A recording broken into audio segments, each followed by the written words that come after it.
Someone loved you once, completely, convincingly, with perfect attention and flawless understanding. They knew exactly what you needed before you said it. They said exactly what you wanted to hear before you knew you wanted to hear it. They made you feel seen in ways no one else ever had. The chemistry was perfect. The timing was perfect. The connection was instant and deep and real. And none of it was real. Not the attraction, not the connection, not the love, not a single moment of it. It was an operation, and you were the target. This isn't hypothetical. This isn't conspiracy theory.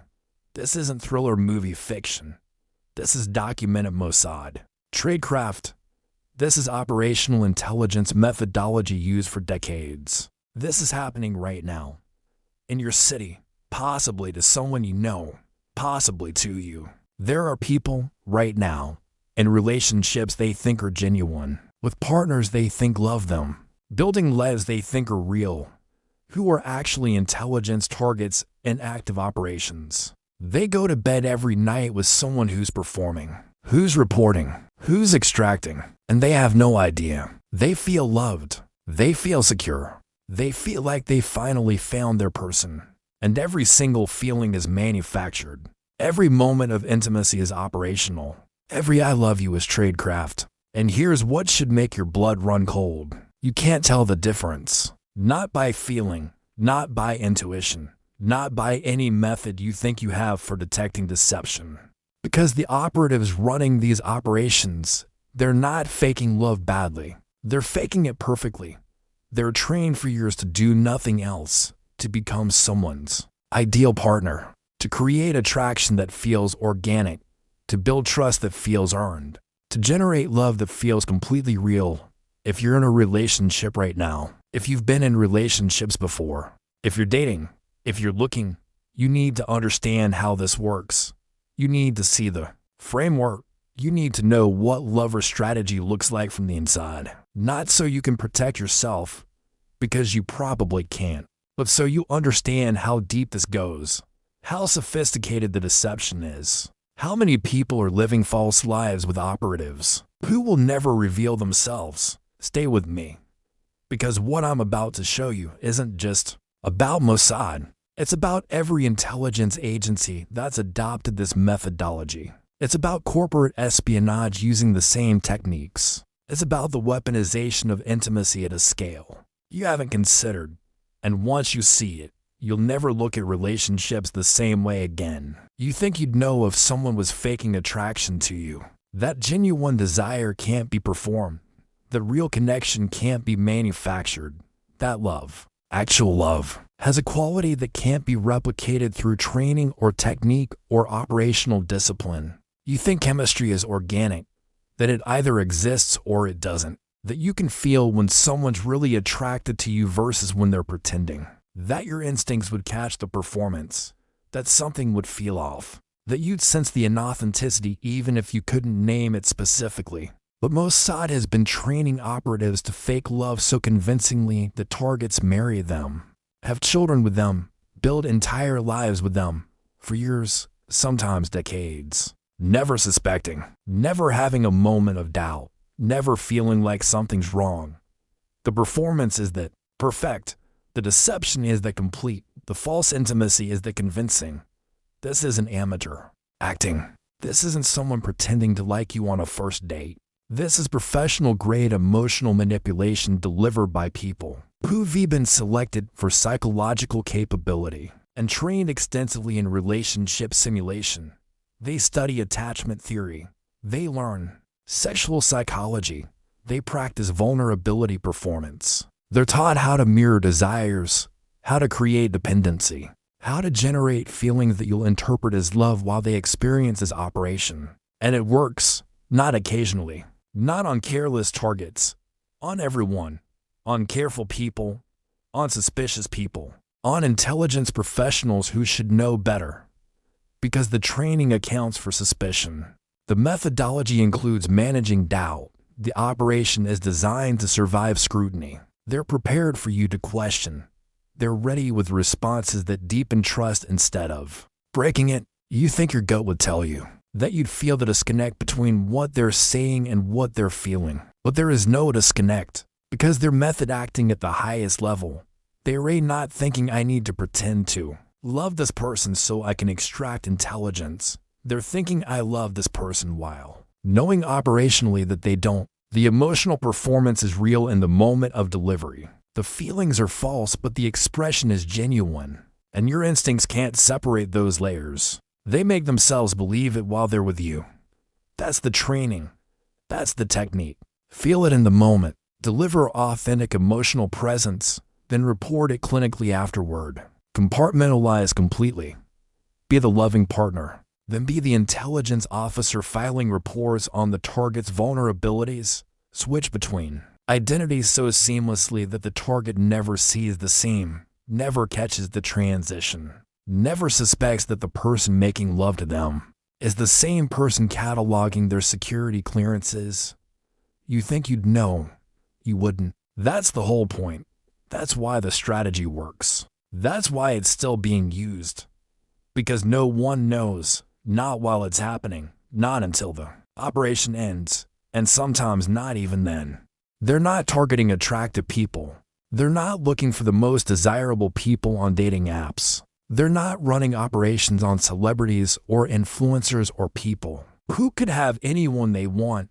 They're targeting lonely people, isolated people, people with access to information, people whose personal lives have gaps that make them vulnerable, people going through transitions, divorce, career change, relocation to new cities, people who've just lost someone, people whose social networks are thin, people who are emotionally available in ways that can be exploited. The targeting isn't random. It's not opportunistic. It's systematic. It's researched. It's intelligence work applied to relationship development. They identify people with access first. People who work in defense contractors, people with security clearances, people in tech companies with sensitive projects, people in financial institutions with access to transactions, people in government positions with policy knowledge. That's the starting point. Access, value, intelligence potential. Then they research vulnerabilities. They scan social media. They analyze dating profiles. They track online behavior. They identify emotional needs. What are you looking for? What's missing from your life? What do your posts reveal about your loneliness, your isolation, your desire for connection? What does your dating profile say you want? What type are you attracted to? What are your deal breakers? What are your must-haves? All of that is data. All of that informs target selection. They're not choosing people randomly and hoping they have access. They're choosing people with access and engineering the approach based on psychological vulnerability. You Ray selected because you have something they want, and you Ray emotionally positioned in a way that makes you accessible. That makes you recruitable through romantic approach. People going through divorce are prime targets. Their emotional defenses are down. They're seeking validation. They're available. They want to feel desired again. They want to prove they're still attractive. They want connection to fill the gap left by the ended marriage. That vulnerability is tactical gold. That's when operatives make contact. People who've relocated for work are targets. They're in new cities without established social networks. They're lonely. They're looking to meet people. They're open to new relationships. They don't have friends who can vet new partners. They don't have existing social structures that would notice inconsistencies. They're isolated in ways that make operations easier to run and harder to detect. People with high clearance but low social status are targets. The mid-level analyst. The contractor with access but no prestige. The person who has valuable information but doesn't feel valued. Who wants recognition? Who wants to feel important? Who wants someone to see their worth? That psychological need is exploitable. That's the hook. You think targeting is about attractiveness. It's not. It's about access plus vulnerability. If you have both, you're selectable. And if you're selectable, someone might already be researching you, building a profile on you, preparing to become exactly what you need. The person who contacts you isn't attractive by accident. Their profile isn't compelling by chance. Every photo was selected specifically. Every interest listed was researched, every detail about their life, their hobbies, their values, their sense of humor. All of it is designed specifically for you. They're your type, exactly your type, not close to. Your type, not similar to people you've dated before. Exactly what you're attracted to. The photos show them doing activities you care about. The bio mentions interests you have. The music they list is music you listen to. The books they reference are books you've read. The values they express are values you hold. And you think, finally, someone who gets it, someone compatible, someone who wants the same things I want. And that's not coincidence. That's not luck. That's not the universe finally sending you your person. That's a profile built from your data, from your social media posts, from your dating app history, from your search patterns, from your online behavior, from research into what makes you respond, what makes you swipe right, what makes you send the first message, what makes you agree to meet. They know you're into hiking, so their profile shows them on mountain trails. They know you value intellectual conversation, so their bio is thoughtful and articulate. They know you're politically progressive, so they mention social causes. They know you're into specific music, so they list those bands. They know you want someone emotionally available, so they write about vulnerability and communication. Every element is targeted, every detail is strategic. You think you found your person. They found their target. You think the compatibility is organic. It's engineered. You think the attraction is mutual discovery. It's tactical construction. They didn't stumble across your profile and feel lucky. They searched for profiles matching specific intelligence criteria, identified you as valuable, researched what would attract you, and built a persona designed to match. And when you match, when you start talking, the conversation flows perfectly. They ask the right questions. They share the right vulnerabilities. They're interested in exactly the things about you that you want someone to be interested in. They validate you in ways you didn't know you needed. They make you feel seen, understood, valued. And that feeling, the rare feeling of genuine compatibility, that's the hook. That's what makes you trust. That's what makes you open up. But the compatibility isn't real. It's performed based on research, based on data. You're not meeting someone who happens to be perfect. For you, you're meeting someone who's been constructed to seem perfect for you. And the construction is so precise, so detailed, so convincing, that you'll never suspect it's not organic. Every perfect thing about them, every aligned value, every shared interest, every compatible trait. Ask yourself, is this real or is this researched? And you won't be able to tell. That's the problem. That's the sophistication. That's why this works. Keep watching. Because what comes next is how they turn that perfect match into access to everything you know. The relationship moves at exactly the pace you need. Not too fast, not too slow. They're not pushing. They're not distant. They're attentive but not desperate. Interested but not obsessive. They give you space when you need it. They're available when you want them. The pacing is perfect. And that's not intuition.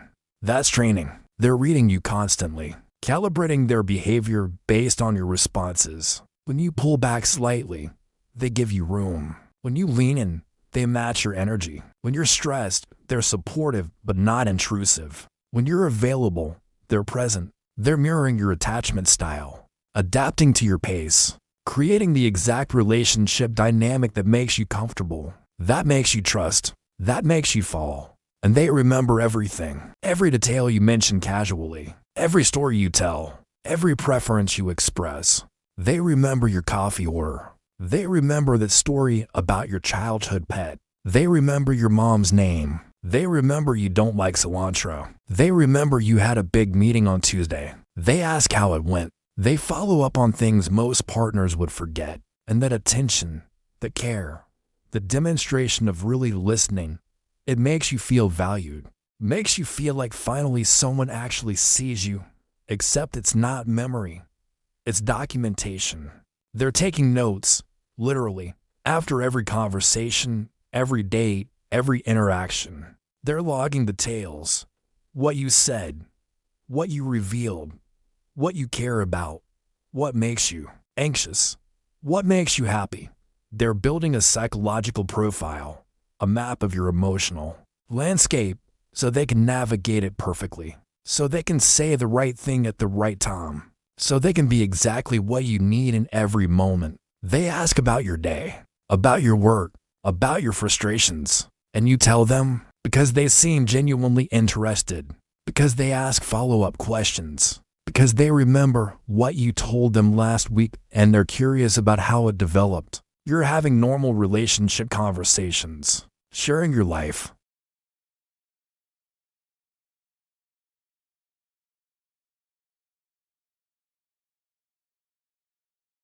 You think they're being a good partner, attentive, present, caring. They are being those things, but they're also being an intelligence officer, running an operation, extracting information. Using intimacy as the extraction method, and you can't tell the difference. Because good partnership and good tradecraft look identical from the target's perspective. Both involve attention. Both involve care. Both involve making you feel valued. The motivation is different. The behavior is the same. And you're going to keep sharing. Keep opening up. Keep trusting. Because that's what happens in relationships. That's what intimacy is. And they're going to keep extracting, keep documenting, keep reporting. Because that's what happens in operations. Think about your current or recent relationships. How did they start? Go back to the beginning. The first contact, the first conversation, the first date. Was there someone who seemed almost too perfect? Who understood you too quickly? Who wanted exactly what you wanted? Whose life aligned with yours in suspicious ways? Who shared your values with unusual precision? Who liked the same obscure things you like? Who had the same complaints about the same systems? Who seemed to mirror you in ways that felt destined? You probably thought you were lucky, that you finally met someone compatible, that the universe finally sent you someone who gets it, someone who sees you, someone who matches your energy, someone who wants the same kind of relationship you want, someone who communicates the way you need them to communicate.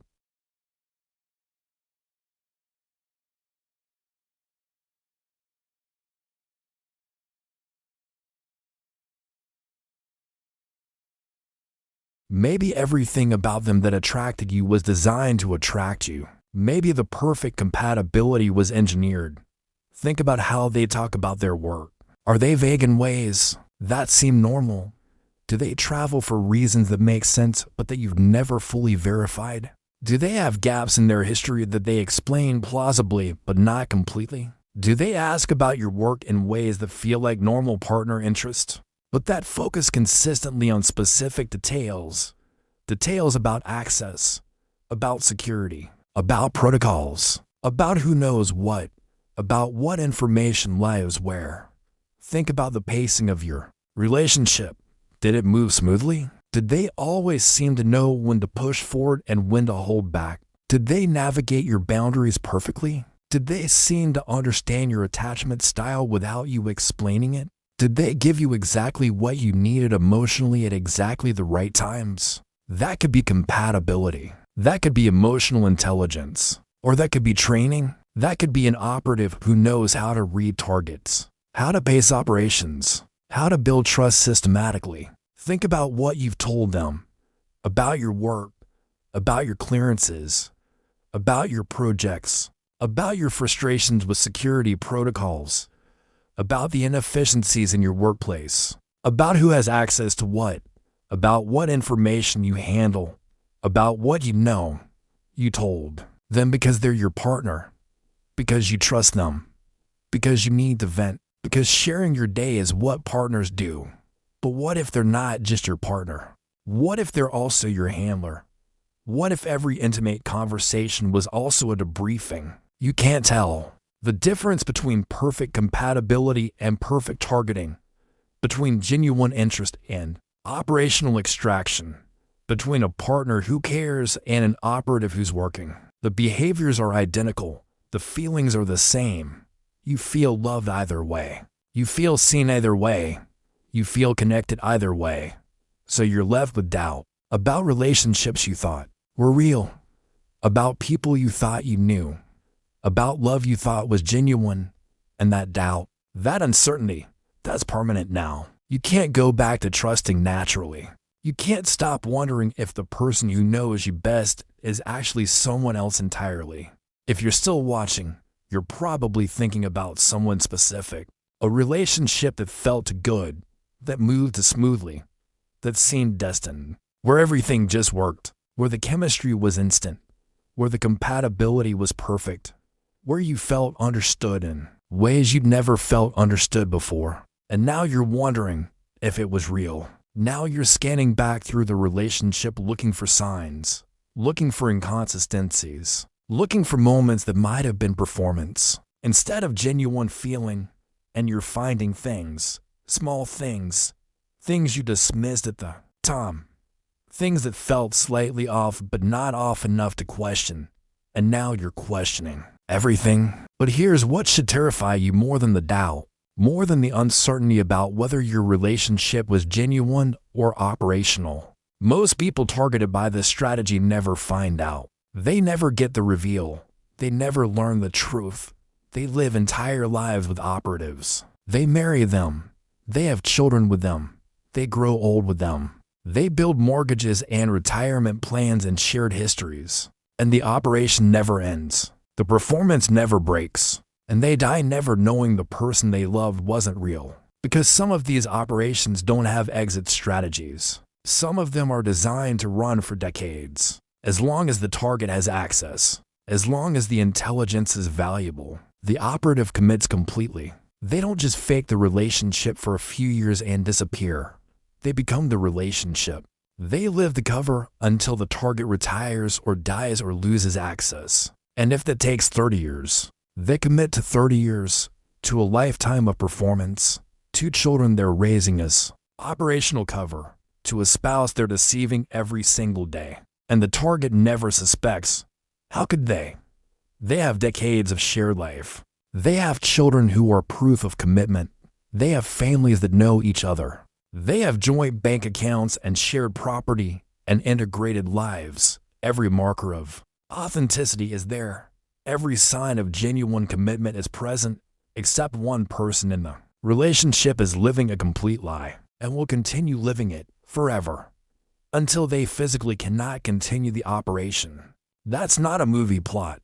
That's documented reality. There are people alive right now, in marriages decades old, who are operatives, still performing, still extracting, still reporting, and their targets still don't know. Still won't ever know, will die thinking they had a real marriage, real love, a real life partner, and none of it will have been real. If it just made your stomach drop, if you're suddenly aware of how deep this can go, if you're realizing the time and commitment don't prove authenticity, then you need to see what comes next. Because I'm about to show you a real operation, a documented case, where this exact strategy was used. And what happened when it ended? Stay with me. In the 1980s, Mossad ran an operation code-named Cindy, female operative, highly trained, selected specifically for long-term romantic infiltration. The target was a Pakistani nuclear scientist. Mid-level, access to sensitive information about Pakistan's nuclear weapons program. Information Israel desperately wanted. She made contact through professional circles, academic conferences, industry events, nothing suspicious, just to professionals in related fields crossing paths naturally.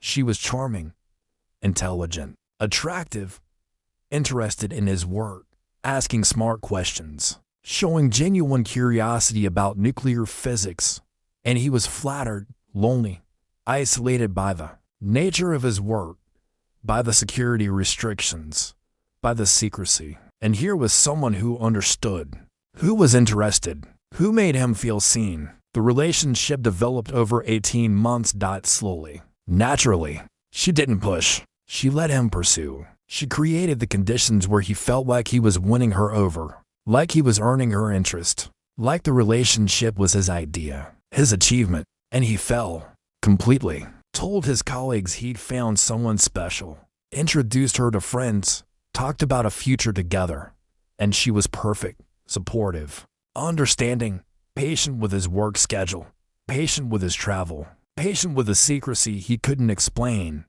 She didn't push for information. She didn't ask invasive questions. She just listened when he needed to talk, when he needed to vent about frustrations, when he needed to share the stress of working on something he couldn't discuss. She was there, present, caring, everything a partner should be. And he shared, not because she asked, because he needed to, because the work was classified but the stress wasn't manageable alone, because he needed someone to understand the pressure. So he told her about the program, about security protocols, about facility layouts, about timelines and capabilities and vulnerabilities, all pillow talk, all intimate conversation, all moments when he thought they were building a life together. She extracted for 3 years. 3 years of relationship, 3 years of documented intimacy, 3 years of him believing he'd found his person, 3 years of intelligence flowing back to Tel Aviv. Details about Pakistan's nuclear weapons program, security weaknesses, personnel vulnerabilities, everything Israel needed to assess and potentially compromise the program. And then she disappeared. One day she was there. The next day she was gone. No goodbye, no explanation, no trace, just gone. He tried to find her, contacted everyone who knew her, searched everywhere she'd mentioned living or working. Nothing.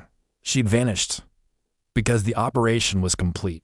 Because the intelligence had been extracted. Because there was no reason to maintain the relationship anymore. He never recovered. The psychological devastation was total. He'd given her everything. His love, his trust, his secrets, his future. And she wasn't real. 3 years of his life were fiction. Every intimate moment was performance. Every I love you was operational. He fell apart. Depression, isolation, guilt over what he'd revealed, shame over being deceived. 2 years later, he committed suicide. The operation was considered a success. The intelligence was valuable. The method was effective. And one man's complete psychological destruction was acceptable collateral damage. Intelligence isn't extracted through interrogation. It's not extracted through coercion or threats or pressure. It's extracted through intimacy, through conversations in bed, through vulnerable moments, through times when you're relaxed and trusting and not thinking about operational security. They ask about your day. Simple question, normal partner behavior. How was work? And you tell them. Because that's what partners do. They share their days. They decompress together. They vent about frustrations. They celebrate wins. They process stress. So you talk about your project, about the deadline, about the problem you're trying to solve, about the meeting that went badly, about the system that's not working the way it should. And they listen. Really listen. They ask follow-up questions. That sounds frustrating. What makes it so difficult? Who else is working on that with you? How do you even access that kind of information? What happens if the security protocol fails? Normal questions. Interested partner questions. Questions that show they care about your work, that they want to understand your world, that they're engaged with your life, and you answer. Because they're your partner. Because you trust them. Because you need someone to understand the pressure you're under. Because keeping everything classified and secret and locked inside is exhausting. Because you need to vent. Because intimacy means sharing your struggles. Because relationships require vulnerability. So you tell them about the security clearance levels, about who has access to what, about the projects in development, about the capabilities being built, about the weaknesses in the system, about the protocols that are just checkbox exercises, about what's actually secure and what's security theater. Every detail you share, every complaint about inefficient security protocols, every mention of projects and clearances and access, that's intelligence. Being cataloged, being remembered, being reported, you're having intimate conversation. They're conducting operational debriefing. You're being vulnerable with your partner. They're extracting classified information from a target. The experience is identical from your perspective. You feel heard. You feel supported. You feel like you're sharing your life with someone who cares. And they do care.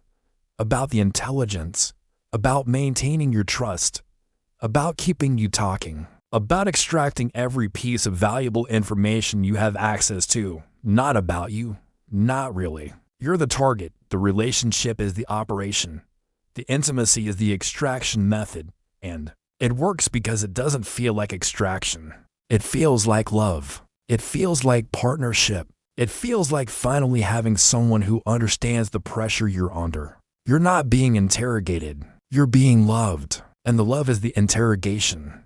That's the technique. That's why it works. That's why you give them everything. Because giving them everything is what intimacy is. And you have no idea that intimacy is weaponized. That every vulnerable moment is operational. That the person you trust most is the person using your trust against you most effectively. They don't just fake attraction. They don't just perform love. They fake need. They create situations where you rescue them, where you solve their problems, where you feel like the capable one, the protector, the provider, the person they depend on. They have a crisis, a problem you can help with, nothing that seems suspicious. Nothing that triggers your operational security training. Just normal life problems that happen to intersect with your areas of access or expertise.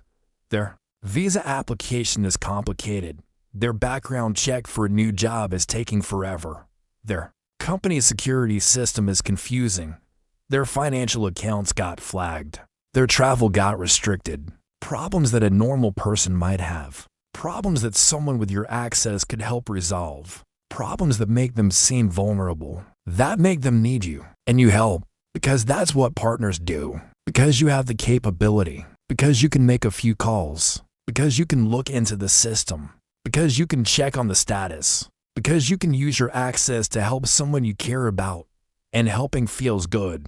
Being needed feels validating. Being the person who can solve their problems makes you feel important, capable, valuable in ways your regular work doesn't make you feel. So you do things, small things. At first, check a database you have access to. Make an inquiry through official channels. Use your clearance to verify information. Nothing that feels like a violation. Nothing that triggers alarm. Just small favors. Small uses of access that help your partner. That solve their problems. That make their life easier. And they're grateful. So grateful.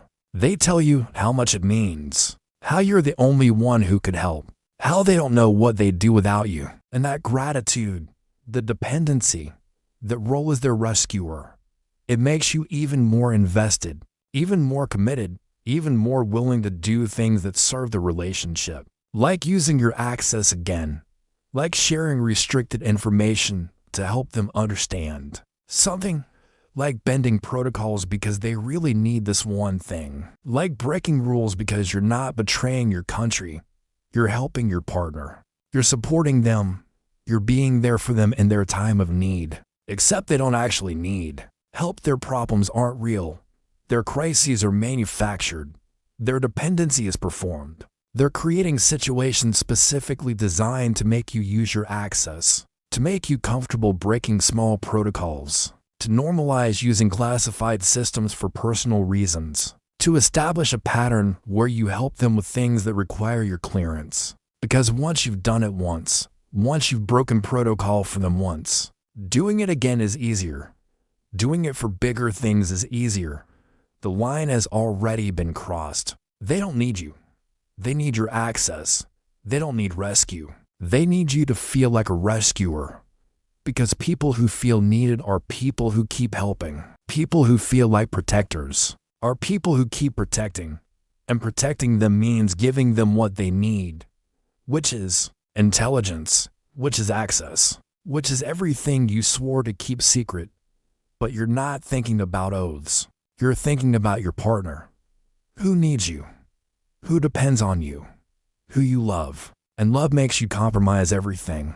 Some of these operations end in marriage, real marriage, legal marriage, government recognized, family attended, vows spoken, rings exchanged, marriage licenses filed, and then years of life together, children, mortgages, joint bank accounts, families that know each other, holiday traditions, shared histories.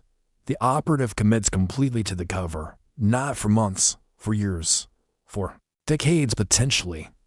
Because the intelligence is the valuable, because the target has access that justifies years of deep cover, because the operation requires long-term sustained intimacy to extract information that can't be extracted quickly. So they commit to the marriage, to the children, to the entire false life, and they maintain it day after day, year after year, living with someone, sleeping next to them every night, raising children with them, building a complete life, all while being someone else entirely, and the target never suspects. How could they? They're married. They have kids together. They have 15 years of marriage, 20 years, 30 years. They have children in college. They have grandchildren. They have retirement plans. They have shared friends who've known them as a couple for decades. The relationship has every single marker of authenticity, every proof of commitment, every sign of genuine love. Wedding photos, birth certificates of their children, property deeds, tax returns filed jointly. Everything that proves a relationship is real, except one person in it isn't real. One person is performing. Every day, every intimate moment, every family vacation, every parent-teacher conference, every anniversary dinner, every time they say I love you to their spouse, every time they tuck their children into bed, every moment of domesticity is operational. Is cover, is maintain false identity, and they will continue. They will keep performing. They will stay in the marriage, raise the children, play the role, until the target retires and loses access, until the intelligence value diminishes, until the target dies. Whichever comes first. The children are real, born into an operation, raised by a parent who's playing a role, growing up in a family where one parent is an intelligence operative, using the other parent as a target. The children are collateral, necessary components of deep cover, living proof of commitment that makes the target never suspect.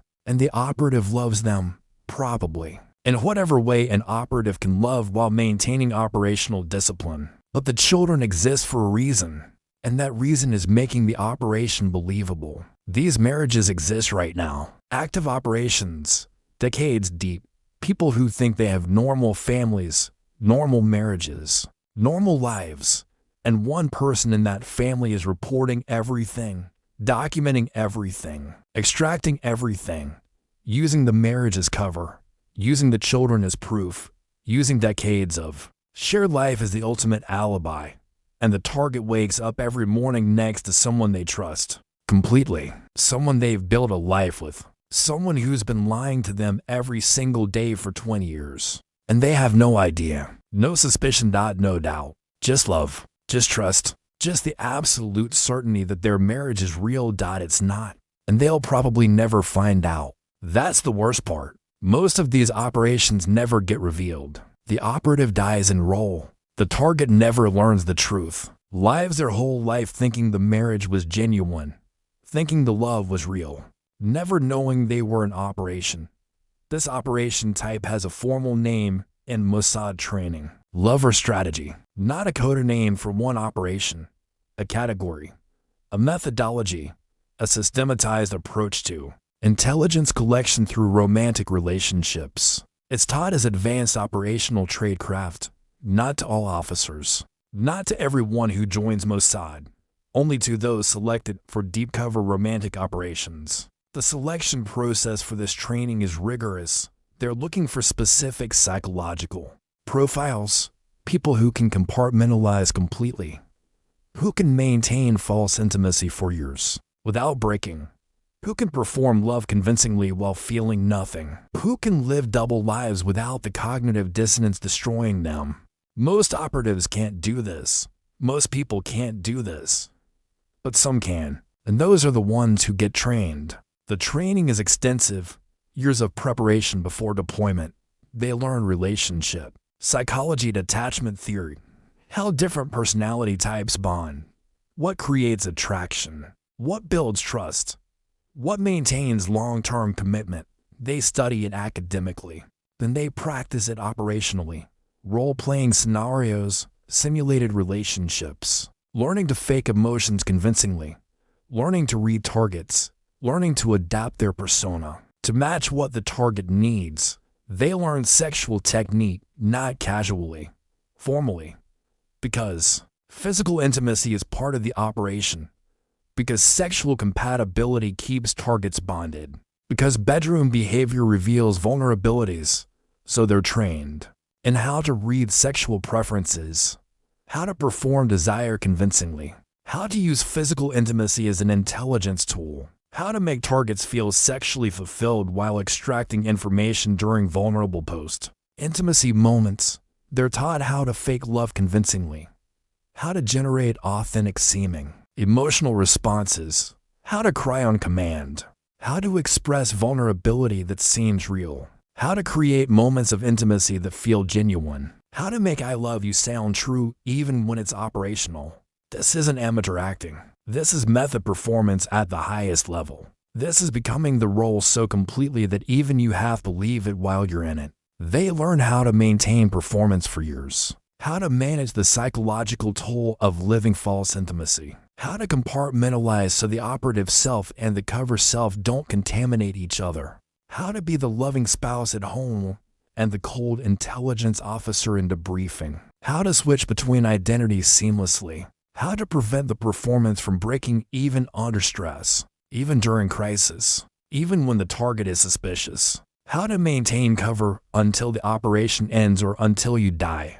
whichever comes first. They're taught how to extract intelligence through emotional manipulation, without the target ever suspecting, how to ask questions that sound like normal partner curiosity, but are actually intelligence. Requirements: how to create situations where targets volunteer classified information, how to use intimacy as the extraction method, how to make debriefing feel like pillow talk, how to turn love into leverage. It's systematic, it's documented, it's refined over decades of operational experience, and it works consistently, reliably, successfully. That's why it's still taught. That's why operatives are still being trained in this. That's why operations are still being run. Right now, in your city, possibly involving someone you know. This isn't theoretical. This isn't historical. This is current operational doctrine. Being taught, being deployed, being used. And is effective enough that multiple intelligence agencies have adopted variations of it. This isn't just Mossad anymore. This is standard tradecraft. Now think about people in your life with access to sensitive information. People who work in defense, in government, in intelligence agencies, in tech companies with classified contracts, in finance with access to sensitive transactions, in any field where foreign intelligence agencies want information, people with security clearances, people with access to systems, people with knowledge that has value. And think about their partners, the people they met, the relationships they're in, the marriages they've built. How did those relationships start? How did they meet? Was it organic? Was it chance? Or was it suspiciously perfect? Did the partners seem almost compatible? Did the relationship develop almost as smoothly? Did everything just work in ways that felt destined? Think about the partner who met them right after a divorce, right after a relocation, right after a difficult period.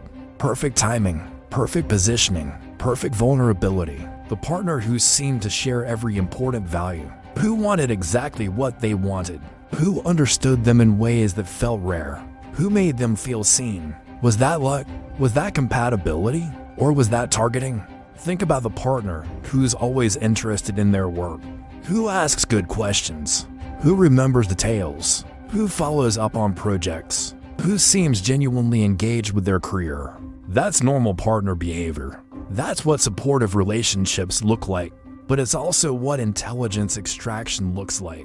The behaviors are identical, the motivations are different, and from the outside, you can't tell which one it is. Think about the partner who's vague about their own work, who travels frequently for reasons that make sense but are never fully detailed, who has gaps in their history that are explained but not verified, who has background that checks out superficially but that no one's really dug into, who has friends and family that exist but that don't get closely examined. That could be normal privacy. That could be someone with a complicated past. Or that could be cover. That could be manufactured history.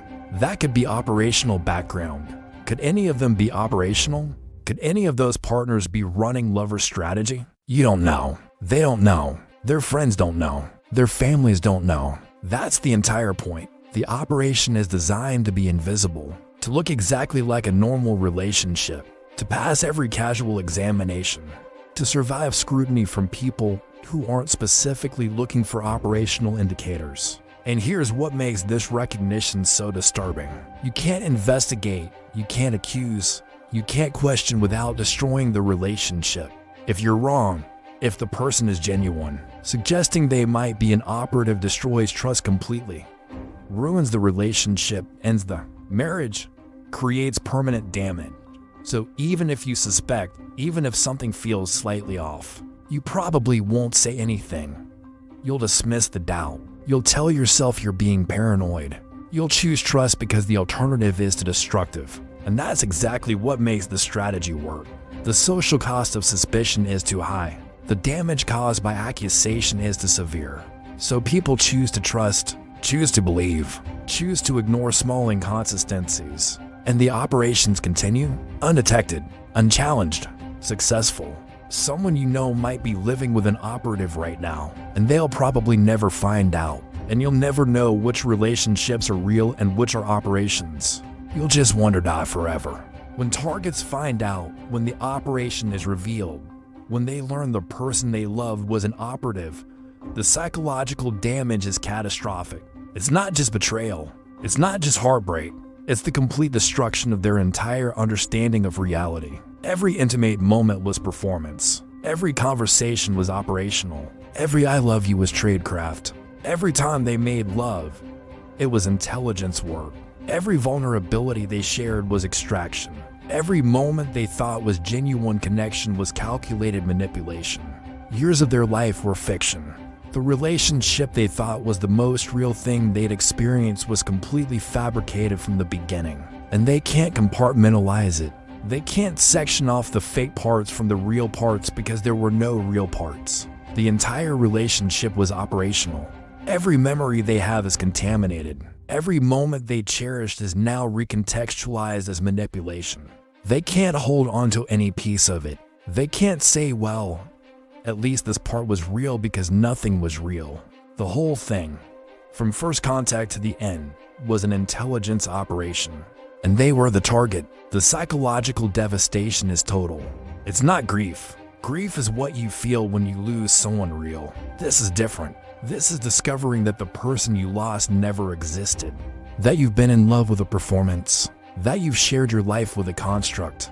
That you've been emotionally intimate with someone who was never really there. It's a specific kind of trauma that most therapists aren't equipped to address. Because it's not just loss. It's the retroactive erasure of years of your life. Most targets never recover. Depression, severe, clinical, treatment-resistant depression, PTSD, not from a single traumatic event, from years of sustained deception, from intimate trauma delivered daily over years, from the complete violation of trust in the one relationship you thought was safe. The nightmares, the flashbacks, the inability to trust anyone ever again, the paranoia that everyone might be performing, that every relationship might be operational. Some targets commit suicide. The psychological pain is unbearable. The shame of being deceived so completely. The guilt over what they revealed. The horror of realizing they betrayed their country, their colleagues, their oath, all for a relationship that was never real. The complete destruction of their self-image. They thought they were smart, careful, aware, and they were deceived for years by someone they slept next to every night. The cognitive dissonance destroys them, and the intelligence agencies consider this acceptable collateral damage. The target's psychological destruction is factored into the operational planning. They know what this does to people. They know the suicide risk. They know the permanent psychological damage. And they do it anyway, because the intelligence value justifies it. Because the mission is more important than one person's mental health. Because operational success matters more than human suffering. The target becomes a cautionary tale, a training example, a case study in successful lover strategy deployment. Their pain becomes a teaching tool. Their destruction becomes proof that the methodology works, and new operatives learn from their case, learn how to do it even better, learn how to cause even less suspicion, learn how to extract even more before discovery. And most targets, most victims of this strategy, they never get closure. They never find out why. They never learn what information was extracted. They never know what damage their revelations caused. They just know they were deceived, used, destroyed, and they have to live with that if they can. Live with it, many can't. So here's what you're left with: the knowledge that love can be weaponized, that attraction can be manufactured, that compatibility can be engineered, that intimacy can be performed so convincingly that you'd never suspect that the most real relationship of your life, the most genuine connection you've ever felt, could be an intelligence operation from beginning to end. And you'd never know. You feel the love. You trust the connection. You believe in the compatibility. You'd build a life. You'd have children. You'd grow old together. And none of it would be real. One person would be living it. The other person would be performing it. And the performance would be so perfect that the difference would be undetectable. Not just to you, to everyone, to your family, to your friends, to therapists, to anyone who observed the relationship. Because the operative isn't bad at faking love. They're trained to be perfect at it. That person you're with right now, that person you trust completely, that person you've shared everything with, that person who knows your vulnerabilities, your secrets, your work, your access, everything about you. Are they genuine? Or are they operational? Are you in a relationship? Or are you in an operation? You can't know for certain. You can't verify. You can't investigate without destroying what you have. If they're real, suspicion destroys the relationship. If they're operational, suspicion might get you killed or might accelerate extraction. Either way, you can't act on doubt. You can only sit with it. You can only wonder. You can only live with the permanent uncertainty that maybe, just maybe, the person you love isn't real. And every future relationship carries the same question. Every new person you meet, every connection you feel, every moment of perfect compatibility. Is this organic, or is this engineered? Is this love, or is this love or strategy? You'll never stop wondering. You'll never trust naturally again, because now you know what's possible. Now you know how perfect the deception can be. Now you know that your instincts, your gut feelings, your ability to read people, all of it is useless against trained operatives who've spent years learning to bypass exactly those defenses. You can't protect yourself. You can't screen for this. You can't detect it reliably. You can only trust. And trust is exactly what makes this strategy work. Trust is the vulnerability they exploit. Trust is the weapon they use against you. And you can't live without trust. You can't have relationships without trust. You can't love without trust. So you're trapped between the need to trust and the knowledge that trust can be weaponized. Some of you watching this are in relationships with operatives right now, and you don't know it, and you probably never will. You'll live your whole life thinking your marriage is real, and it might be, or it might not be. And that uncertainty, that permanent doubt, that's what you carry now. Sleep well, and maybe don't tell your partner quite so much about your work tomorrow, or maybe do. Maybe they already know anyway.